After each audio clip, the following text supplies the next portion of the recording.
ബൈബിളിലെ ഉൽപ്പത്തി പുസ്തകത്തിലെ 1-ാം അധ്യായം 1-ാമത്തെ വാക്യമാണ്.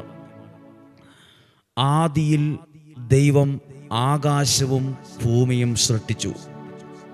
ആകാശവും ഭൂമിയും സൃഷ്ടിച്ചു. എന്നിട്ട് അവിടുത്തെ അവസ്ഥ എഴുതിയിട്ടുണ്ട്, അന്നത്തെ സിറ്റുവേഷൻ എഴുതിയിട്ടുണ്ട്. ആ സമയത്ത് 2-ാമത്തെ വാക്യം, ഭൂമി രൂപരഹിതവും ശൂന്യവുമായിരുന്നു. ഒരു രൂപവും ഇല്ല, ശൂന്യമായിരുന്നു, ഒന്നുമില്ലായിരുന്നു. ആഴത്തിന് മുകളിൽ അന്ധകാരം വ്യാപിച്ചിരുന്നു. മുഴുവൻ ഇരുട്ട്, രൂപരഹിതം, ശൂന്യം, ഇരുട്ട്.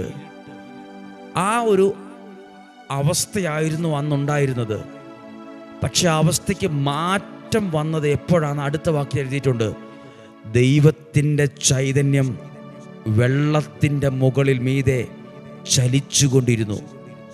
അവിടെ